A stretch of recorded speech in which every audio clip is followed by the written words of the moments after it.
আমরা শুনছি মহর্ষি মার্কণ্ডেয় কথিত কালিকা পুরাণের গল্প।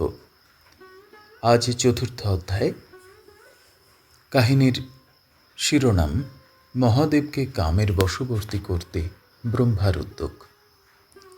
মহর্ষি মার্কণ্ডেয় বললেন, ব্রহ্মা যখন থেকে মদনকে অভিশাপ দিয়ে ব্রহ্মলোকে ফিরে এলেন, সেই থেকে এক গভীর দুশ্চিন্তা তাঁকে গ্রাস করল। তিনি ভাবতে লাগলেন, নারীর প্রতি আমার সামান্য কম ভাব জন্মানোর জন্য মহাদেব আমাকে এইরূপ তিরস্কার করলেন। তাহাকে তিনি দেবতা ও মুনিগণের সামনে স্ত্রী গ্রহণ করাবেন কিভাবে?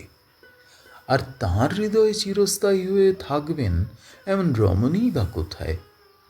তিনি অত্যন্ত কঠোর যোগী পুরুষ, স্ত্রীলোকের নাম পর্যন্ত সহ্য করতে পারেন না। এমনকি কামও তাঁকে ভোলাতে পারেনি কখনো। তাহাকে তিনি বিবাহ করাবেন কিভাবে?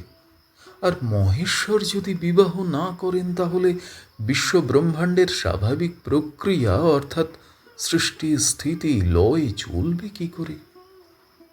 গভীর চিন্তাবগ্ন ব্রহ্মা এই সব কথা ভাবতে ভাবতে নিচে পৃথিবীর দিকে তাকালেন।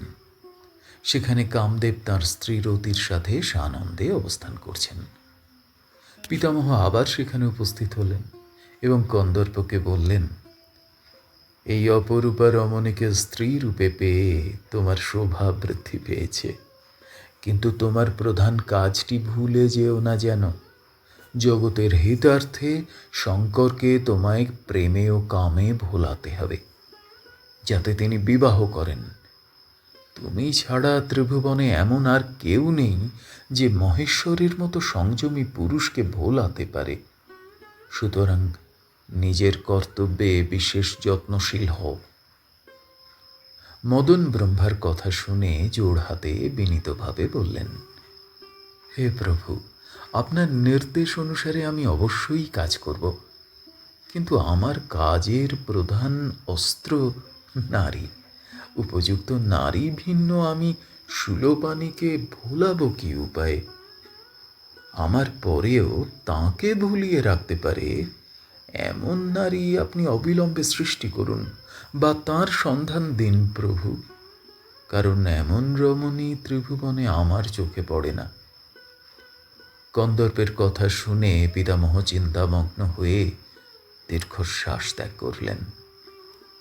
তাঁর দীর্ঘশ্বাস থেকে ফুলের মালা পরিহিত অসামান্য দৈহিক সৌন্দর্যের অধিকারী এক পুরুষ জন্ম নিলেন।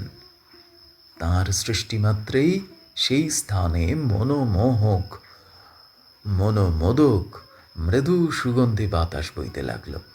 সেই সুলক্ষণ পুরুষকে দেখিয়ে ব্রহ্মা কামদেবকে বললেন, মন্মথ, এর নাম বসন্ত।